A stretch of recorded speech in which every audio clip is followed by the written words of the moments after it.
আমরা তোমাদের হাতগুলাকে দেশ গড়ার কারিগরের হাতে পরিণত করতে চাই। প্রত্যেকটি হাতে আমরা কাজ তুলে দিতে চাই।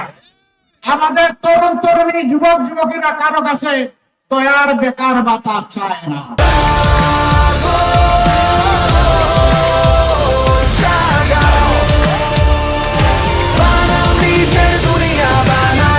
এই দক্ষ যুবক যুবতীরা বাংলাদেশকেও গড়বে, বিশ্বকেও গড়বে ইনশাআল্লাহ।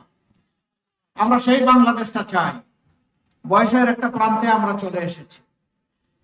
আমাদের জ্যেষ্ঠ পলিটিশিয়ান, তিনি তো অনেক বয়স, তাকে অবশ্য তা মনে হয় না, দেখতে 35-এর মতো লাগে।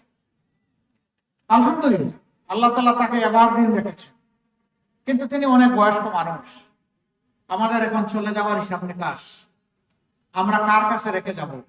এই বাংলাদেশটা আমরা যুব সমাজের হাতে রেখে দিচ্ছি। যুব সমাজ প্রস্তুত?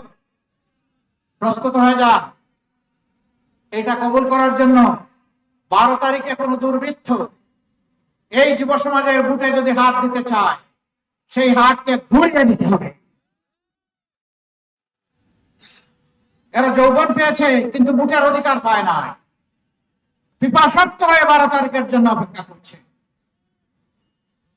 কেউ যেন দুর্বৃত্ত না করতে পারে। আগের ওই স্লোগান আছে, সন্ত্রাসীরা বলতো আমার ভোট আমি দেবো, তোমারটাও আমি দেব। এখন আমাদের পরিষ্কার বক্তব্য, তোরটা তুই দে, আমারটা আমি দেব। আমার ভোটে হাত দিলে হাত দুটি ঘুরিয়ে দেব। এই পাহারাদারের ভূমিকা পালন করতে পারবে? চুরের মনে পুলিশ পুলিশ আওয়াজ দেয় বড় বড়, কিন্তু ধমক খাইলে ওই সরু গলি দিয়ে পালায় যায়। কেউ যদি ওইরকম আসে, ওদেরকে তাড়িয়ে দেবেন। বেশি খেদমত করার দরকার নেই, শুধু তাড়াই দিলেই ছিল। তারা যেন কারো ভোট নিয়ে কোনো ধরনের সামান্য কোনো সিনেমিনি খেলতে না পারে।